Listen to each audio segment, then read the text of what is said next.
एक विचार, एक कदम और एक महान उद्देश्य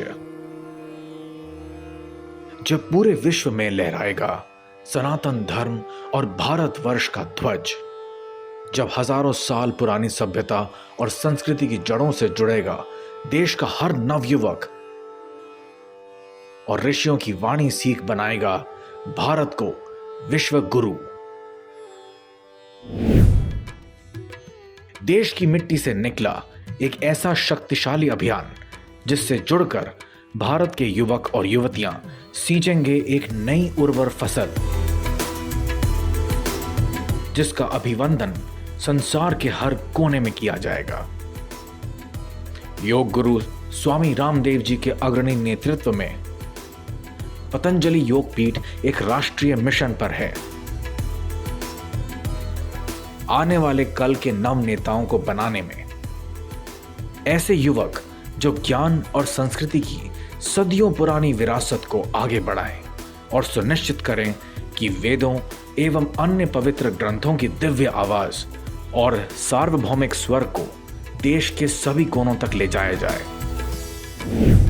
पतंजलि योग पीठ ने पिछले 3 दशकों से भारत मां की सेवा में अनेक प्रयास किए हैं। वैदिक ऋषि ज्ञान परंपरा के प्रकल्प के रूप में वैदिक गुरुकुलम और वैदिक कन्या गुरुकुलम की स्थापना इन्हीं में एक है। इनमें दिव्य आत्माएं ऋषि ज्ञान परंपरा को आत्मसात कर रही हैं। उनका लक्ष्य समष्टि को दिव्यता से भर देना और बदले में अपने लिए कुछ ना चाहना, अर्थात ब्रह्मचर्य आश्रम से सीधे संन्यास आश्रम का वर्ण करना है।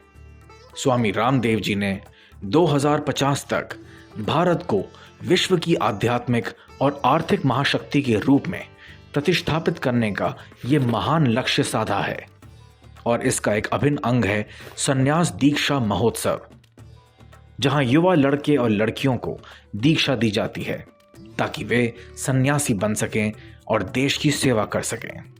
भारतवर्ष तो ऋषियों का देश है, भारत ऋषि मुनियों का देश है और उसी ऋषि परंपरा को, उसी वेद परंपरा को परम पूज्य स्वामी जी महाराज ने आत्मसात किया और वो जैसा जीते हैं वैसा वो चाहते हैं कि ऐसे सैकड़ों हजारों सन्यासी ब्रह्मचारी तैयार हों जो अपनी संस्कृति, अपनी सनातन पुरातन वैदिक परंपरा को पूरे विश्व में प्रतिष्ठित कर सकें। न निरग्नि न च अक्रिय। सन्यासी कभी उत्साह से हीन नहीं होता है कि दीनहीन ऐसे ही पड़ा है आंख बंद करके, और कभी भी निठल्ला नहीं होता है, प्रमादी नहीं होता है, क्योंकि जो गृहस्थी हैं उनको एक परिवार की चिंता है और जो सन्यासी है उसको पूरे संसार की चिंता होती है, वसुधैव कुटुंबकम। तो महाराज जी का ये मानना है कि उस परंपरा को हम दोबारा लाएं भारत में, कि सन्यासी ऐसे होते हैं, और उसका मॉडल उन्होंने अपने जीवन को बनाया। उनका अपना जो जीवन है, यूँ तो भारत में कितने सन्यासी हैं, लाखों की संख्या है। अब यदि वो सारे के सारे सन्यासी महाराज जी की तरह से यदि सेवा करें तो भारत एक दिन में विश्व शक्ति बन सकता है। इसके साथ ही स्वामी रामदेव जी ने एक विचार रखा कि उन्हें अपने जैसे कम से कम 1000 सन्यासियों को इस भूमि के लिए खड़ा करना चाहिए। सन्यासी जिनके पास धैर्य एवं ज्ञान हो और जो श्रमिक अथवा श्रद्धावान हो। और इस प्रकार संन्यास दीक्षा महोत्सव का भव्य विचार पैदा हुआ जो 2018 में पहली बार आयोजित किया गया था। इस विशाल आयोजन में, जिसका समापन हरिद्वार में पवित्र गंगा जी के घाटों पर हुआ, 92 लोगों ने दीक्षा ली थी। महाराज जी ने ये सोचा कि मैं फिर अकेला नहीं, अपने जैसे मैं कम से कम 1000 सन्यासी तैयार करूं। तो उसमें अब ये 200 के लगभग संख्या तो पहुंच गई है। पहले 100 को दी थी, फिर 5 साल में, क्योंकि अपने यहाँ पर ऐसा नहीं है कि कोई भी आया और उसको दीक्षित कर दिया। उस समय जो विद्वान थे, विवेकवान थे, वैराग्यवान थे, उनको दीक्षा दी। फिर अगली टीम तैयार करने में हमें 5 साल लग गई। ये सन्यासी जीवन के विभिन्न क्षेत्रों से आते हैं और एक ऐसा मार्ग चुनते हैं जो सेवा के लिए समर्पित हो, उनके लिए, उनके देशवासियों के लिए और परिणाम स्वरूप पूरे विश्व के लिए।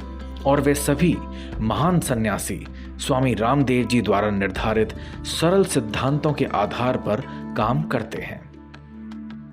महाराज जी कहते हैं कि हमारे पतंजलि के जो सन्यासी होंगे वो सब विद्वान, पुरुषार्थी और वैराग्यवान और श्रद्धावान, ये चार उनके अंदर योग्यताएं जरूर होनी चाहिए।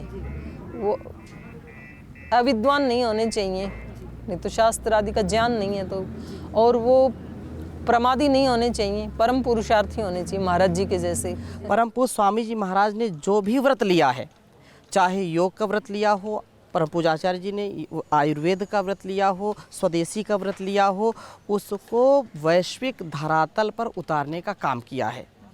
और वही ऐतिहासिक काम पुनः जब 2018 में पहली बार स्वामी जी महाराज ने 92 सन्यासियों को एक साथ दीक्षित किया, तो सारे संसार में यह संदेश गया, पर सारे देश में यह संदेश गया, और कि एक साथ, और ऐसे कोई ऐसा नहीं कि किसी को भी सन्यासी बना देना, जो पूर्ण रूप से पूर्ण प्रज्ञ और निष्ठावान, जो पूर्ण सात्विक चरित्रवान, आत्मिक बल, मानसिक बल, बौद्धिक बल और हर प्रकार के बल से प्रबल होकर के, योग बल से प्रबल होकर के, जिन्होंने अपना संपूर्ण जीवन स्वामी जी महाराज के लिए दिया है, देश के लिए दिया है, संस्कृति के लिए दिया है, जब उनको स्वामी जी महाराज ने दीक्षित किया तो लोगों के अंदर पूरे भारतवर्ष और भारतवर्ष से इतर जो देश हैं, क्योंकि आस्था संस्कार के माध्यम से और स्वामी जी महाराज को सोशल मीडिया के माध्यम से लोग देखते हैं, करोड़ों लोग देखते हैं और उनसे अनुप्राणित होते हैं। उनके अंदर एक आत्मविश्वास और जागा कि स्वामी जी महाराज ने वास्तव में सच्ची सनातन परंपरा को पुनः इस विश्व पटल पर स्थापित करने का जो बीड़ा लिया है, तो भारतवर्ष अब देर नहीं कि विश्व गुरु बनेगा। अर्थात आज नहीं तो कल यह सनातन हमारी वैदिक परंपरा, ऋषि परंपरा पुनः इस संसार को मार्गदर्शन देगी, ये लोगों के अंदर विश्वास आया। देश भर से ही नहीं, वो स्वदेशी जो विदेश ज्ञान अर्जित करने गए थे, वो लोग भी यहाँ आए और उन्होंने इस पथ को चुना और स्वामी जी एवं महान ज्ञानियों से 2018 में दीक्षा ली। 2013 में यहाँ पर आया तो मैं ऑस्ट्रेलिया से अपना ग्रेजुएशन पोस्ट ग्रेजुएशन करके आया था। तो मेरे पास तभी दो रास्ते थे कि मैं या तो संसार के मार्ग पर आगे चलूँ या कुछ समाज के लिए सेवा करने का प्रयास करूँ। तब महाराज जी जो भ्रष्टाचार के खिलाफ आंदोलन चला रहे थे, तो उसी से प्रेरित होकर के मैं यहाँ पर आया और गुरुकुल में ब्रह्मचर्य दीक्षा स्वीकार की। और इस साधना मार्ग पर आगे बढ़ते बढ़ते जब पहली बार महाराज जी ने संन्यास देने का निर्णय किया और हम सबको सत्संग के माध्यम से अवगत कराया, तो हमारे मन में बहुत अभिप्सा जागी कि एक जो हम घर पे रह कर के जिनको देखते थे समाज में कि एक सन्यासी जीवन होता है, संत महात्मा होते हैं जो सामान्य रूप से ऐसे दिखता नहीं है कि समाज में एक्टिव भूमिका करते, लेकिन महाराज जी के जीवन को देख करके हमको लगा कि एक सन्यासी धर्म के साथ साथ पूरे समाज को आगे बढ़ा करके सबका कल्याण कर सकता है। तो इस भावना से प्रेरित होकर के संन्यास दीक्षा को फिर हमने और अपने आप को तैयार किया उसके लिए और स्वीकार किया। मैं झारखंड से हूँ और बोकारो जिला जो है वहाँ से एक छोटे से गांव खुसरो से हूँ, जो थोड़े थोड़े इच्छाओं के लिए बहक जाती थी, मुझे ये चाहिए, ये नहीं चाहिए। पर अब जो देवांजलि है वो देवों से युक्त हो गई है, वो अंजलि अपने स्वामी जी महाराज के गुणों से युक्त हो रही है। तो वो जैसे हैं वैसा बनने का मैं प्रयास कर रही हूँ। ये कर्मयोग संन्यास है हमारा संन्यास। तो कर्म तो हम करते हैं और अच्छी चीज़ों की कामनाएं भी करते हैं पाने के लिए, पर अगर उसमें कुछ ना मिल पाए तो फिर दुखी भी नहीं होते। अपने स्वामी जी महाराज से सीख लिए मैंने यहाँ पे। पहली बार हमने परम पूज्य स्वामी जी से संन्यास दीक्षा ली तो वहाँ हम अधिक बहुत ज़्यादा उत्साहित थे और स्वामी जी के जो मिशन है, जो पूरे समग्र राष्ट्र के लिए, विश्व के लिए, समाज के लिए और प्रत्येक व्यक्ति के लिए जो आध्यात्मिक, आर्थिक और सभी प्रकार की उन्नति वो देखना चाहते थे, अभ्युदय, निश्रेयस, वो स्वामी जी से मैं देखा भी और उनका जो अखंड प्रचंड पुरुषार्थ इसमें चल रहा था उसको भी देखा। फिर स्वामी जी से मैंने संन्यास दीक्षा ली। उस समय भाव भी जो थे हमारे ना, जब हम गंगा जी में खड़े हुए थे हाथ जोड़ करके, उस समय बहुत दिव्य भाव थे और हमको कोई मतलब यहाँ वहाँ के विचार कुछ भी नहीं आ रहे थे। तो हम कोशिश करते हैं कि हम वैसा ही जिएं, कि जैसा हम उस दिन हमारे भाव थे, विचार थे, वैसे ही हमारे हमेशा रहें। बाहर के पुरुषार्थ से कहीं बहुत ज़्यादा आंतरिक पुरुषार्थ होता है। हमारे इंद्रियों पर हमारा नियंत्रण हो, हमारी वाणी पर, हमारे विचारों पर, हमारे व्यवहार में दिव्यता हो। स्वामी जी महाराज कहते हैं ना कि एक क्षण के लिए भी अशुभ विचार, अशुभ वाणी, अशुभ व्यवहार में प्रवृत्त नहीं होना है हमको। तो वैसा दिव्य जीवन हमारा, हम ऐसा ही चाहते हैं कि हमारा जीवन भी ऐसा ही हो और उसके लिए हम निरंतर कोशिश करते रहते हैं। वर्ष 2018 के बाद अब एक और बड़े अध्याय के लिए मंच तैयार किया गया है, संन्यास दीक्षा महोत्सव 2023। इस उद्देश्य के लिए ऋषिग्राम नामक भूमि को विकसित किया गया है।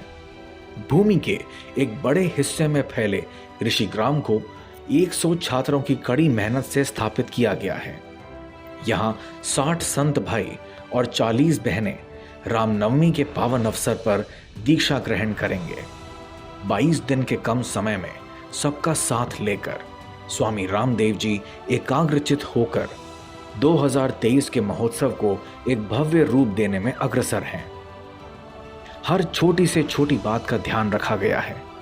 ऋषिग्राम में एक विराट मुख्य मंच के साथ यज्ञों के लिए चिन्हित एक विशाल केंद्रीय क्षेत्र बनाया गया है, जहां दीक्षा इच्छुक चारों वेदों का ज्ञान प्राप्त करेंगे। इसी के साथ यहाँ 60 संत भाइयों और 40 साध्वी बहनों के लिए कुटिया बनाई गई हैं, जिसका सारा काम इन्हीं लोगों ने स्वयं किया है। रात और दिन की लगातार मेहनत का फल है ऋषिग्राम। बहुत सुंदर तैयारियां चल रही हैं पहले की अपेक्षा। तो चाहे पर्ण कुटीर का निर्माण है या ग्राउंड में ये संन्यास भवन बना रहे हैं बहुत भव्य, उधर एक सुंदर गेट बन रहा है।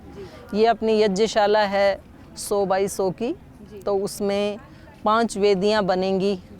तो पिछली बार हमने वेद पाठ अपने से कर लिया था, अब की बार हमने दक्षिण भारत से प्रकांड विद्वान बुलाए हैं चारों वेदों की, जिनका प्रोफेशन ही वो केवल वेद पाठ ही करते हैं, उसके अतिरिक्त उनका और कोई काम नहीं है। तो ऐसे धुरंधर विद्वानों को बुलाया है। तो यहाँ पर 22 मार्च से 30 मार्च तक चारों वेदों का अखंड यज्ञ चलेगा। बड़े बड़े संत महात्मा जिनका पूरा एक राष्ट्रीय लेवल पे नाम है, तो वो सब आशीर्वाद देने आ रहे हैं। और मन में बहुत उत्साह है हम सब के ना, जैसे घर में किसी की ये होता है ना भाई शादी है किसी छोटे भाई बहन की, तो कितना उत्साह होता है बड़े वालों को, तो ऐसे हमें लग रहा है। तो हम सुबह 6 बजे से रात को 10 बजे तक, और श्रद्धेय स्वामी जी महाराज की जो स्पीड है ना वो रॉकेट स्पीड से चलते हैं जीवन में। तो अभी महाराज जी ने 30 तारीख को तो हमें ये अनाउंस किया, और अभी 22 से अनुष्ठान शुरू हो जाएगा। तो कुल मिलाकर के हमें 22 दिन ही मिले इतने बड़े अनुष्ठान के लिए। दीक्षा लेने वालों में जो भाई और बहन हैं, वो भारत के कोने कोने से आए हैं और अपनी मेहनत से ऋषिग्राम के हर चप्पे चप्पे पर अपनी छाप छोड़ रहे हैं। तो धीरे धीरे सोशल मीडिया के द्वारा मैं जुड़ती गई स्वामी जी से, उनकी बातें सुनती गई और श्रीमद् भगवद गीता का अध्ययन स्वाध्याय करती थी। तो कुछ चीज़ें ऐसे मेरा पीछे का बैकग्राउंड रहा है, तो इस प्रकार से मैं स्वाध्याय करते करते स्वामी जी को सुनते सुनते मेरे अंदर कब वो चीज़ अंदर प्रवेश कर गई मुझे खुद समझ नहीं आया। फिर धीरे धीरे एक ऐसा हुआ कि मतलब जो संसारी लाइफ है जो जी रही थी मैं, उससे धीरे से मुझे चिढ़ होने लग गई कि मतलब मैं अभी तक जी रही हूँ। थोड़ा आत्मनिरीक्षण भी करना शुरू किया मैंने। आत्मनिरीक्षण मतलब अपने बारे में थोड़ा सोचना शुरू किया और समाज के बारे में देखना शुरू किया कि मैं जो पढ़ रही हूँ आगे मैं क्या कर सकती हूँ अपने जीवन के लिए, अपने समाज के लिए, अपने देश के लिए। क्या मैं पढ़ के सबके लिए कुछ कर पाऊँगी या केवल अपने लिए ही बस करूँगी, क्या कर रही हूँ मैं। तो इस प्रकार से मैं आत्मचिंतन करते करते ये तय पे पहुँच पाई कि मैं जो कर रही हूँ केवल अपने लिए कर रही हूँ, अपने एक परिवार के लिए कर रही हूँ। मैं बाकी उसके बाद कुछ नहीं कर पाऊँगी, मैं एक बंध जाऊँगी एक सीमा। तो मैं एक सीमा में बंधना नहीं चाहती थी। ओम सभी को प्रणाम।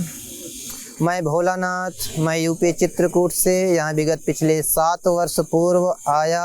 मैंने यहाँ आकर के परम पूज्य स्वामी जी के संकल्पों एवं विचारों से जुड़ा और उनसे जुड़ करके मैं जाना कि भारतीय सनातन वैदिक परंपरा का यथार्थ स्वरूप क्या होता है, और उस स्वरूप में ढलने का प्रयास हम कर रहे हैं। विगत मैं 7 वर्षों से यहाँ अध्ययनरत हूँ, MA चल रहा फाइनल ईयर मेरा, और मैंने यहाँ करके देखा कि सनातन वैदिक शिक्षा पद्धति एवं अपनी परंपरा सिद्धांतों आदर्शों को जाना, तब जाके मुझे मालूम हुआ कि हमारे वास्तविक सिद्धांत क्या है, हमारी वैदिक परंपरा क्या है, हमारी सनातन परंपरा का स्वरूप क्या है, हमारी शिक्षा पद्धति क्या है, कैसी होनी चाहिए। उन आदर्शों को मैं जाना और समझा, तब से मैं यहाँ अध्ययनरत हूँ। मेरा नाम ब्रह्मचारी सुनील, मैं 5 साल से यहाँ पर पतंजलि योगपीठ में रह रहा हूँ और यहाँ पर व्याकरण वर्ग में MA का अध्ययन कर रहा हूँ। ग्रामीण पृष्ठभूमि राजस्थान के नागौर जिले के छोटे से ग्राम से हूँ। ऐसे ही मैं टीवी पे देखा तो वहाँ पर स्क्रॉल में वैदिक गुरुकुलम का वहाँ पर एडवर्टाइजमेंट आ रहा था स्क्रॉल पे, तो मैं देख के मुझे बड़ा आश्चर्य हुआ। मैंने कहा भारत में अभी भी गुरुकुलम है, फिर तो ज़रूर चलना चाहिए। तो फिर उसमें नंबर आ रहे थे तो मैंने वहाँ से नंबर लिया, तो यहाँ पर देखा तो यहाँ पर जैसा बताते हैं उसी अनुसार सुबह 4:45 से लेके रात को जब 10 बजे सोते हैं वहाँ तक हमारे पीछे आचार्य लोग रहते हैं। वो जैसा एक दिशा निर्देश दिनचर्या के रूप में होता है उसको फॉलो करवाते हैं, तो मुझे ये बहुत अच्छा लगा, इसलिए मैंने इसको चुना। प्रणाम, मैं ब्रह्मचारी चंद्रमोहन यहाँ लगभग पतंजलि में 8 वर्षों से अध्ययन कर रहा हूँ। मैं यहीं उत्तराखंड से ही हूँ और मैं घर में अकेला भाई हूँ। एक मेरी बड़ी बहन है, वो भी यहीं पतंजलि यूनिवर्सिटी से उन्होंने अध्ययन किया है।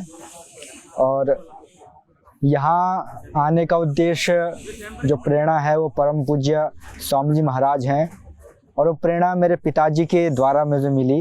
लेकिन उन्होंने परम पूज्य महाराज जी को देखा तो उनको देखते ही उनके मन में प्रेरणा जगी और वो स्वामी जी के प्रति पूर्ण समर्पित हो गए, और उनके समर्पण के कारण ही मैं भी इस मार्ग की ओर अग्रसर हुआ और यहाँ आने का सौभाग्य प्राप्त हुआ।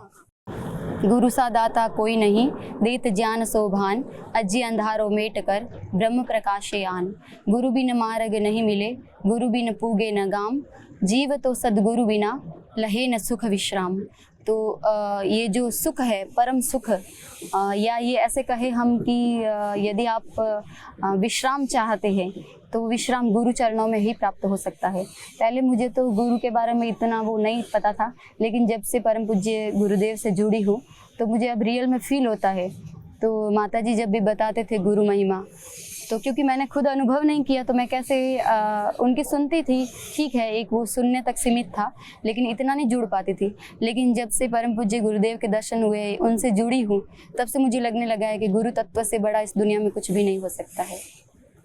उद्देश्य की खास जानकारी मेरे मन में नहीं थी, कोई दृढ़ निश्चय नहीं था, लेकिन हाँ, स्वामी जी महाराज को जब देखती थी, उनको सुनती थी, तो ऐसा लगता था इनमें जो कुछ है वो मुझे और कहीं नहीं मिलेगा। और शायद ऐसा है, स्वामी जी महाराज कहते हैं कि जब 2 व्यक्तियों के विचार मिलते होते हैं तभी वो जुड़ते हैं। तो कहीं ना कहीं मेरे विचार उनसे मिल रहे होंगे, इसलिए मैं यहाँ रुकी हूँ और मिलते हैं। आज मैं इस चीज़ को कंफर्म कर रही हूँ, मिलते हैं उनसे मेरे विचार, और मैं देश के लिए कुछ बड़ा करना चाहती हूँ। उनका जो एक ध्येय है उससे मैं जुड़ना चाहती हूँ। सब कुंठाओं से मुक्त होकर हर एस्पेक्ट में जीवन के जो परम सत्य हैं उनको जानना और उसको अपने जीवन में उतारना, उसको जीना, यही संन्यास है। अशुभ वाणी, विचार, व्यवहार से अपने आप को हटाना और जो भी शुभ है, जो कल्याणकारी है, उससे जुड़ना और उसके साथ अपने आप को जगाना और उसे अपने को समाज की सेवा में अर्पित करना। ऋषिग्राम की पावन धरती पर होने वाला संन्यास दीक्षा महोत्सव एक ऐसा भव्य समारोह है जो सैकड़ों वर्षों पुरानी एक सभ्यता का प्रतीक बनकर खड़ा है। आज वर्तमान में पूरे भारत के लिए नहीं, बल्कि पूरे विश्व के लिए स्वामी रामदेव जी के संकल्प के ऊपर है प्रकाशमान असीम क्षितिज, पावन पवन, सूर्य का तेज और इस धरती की पवित्रता।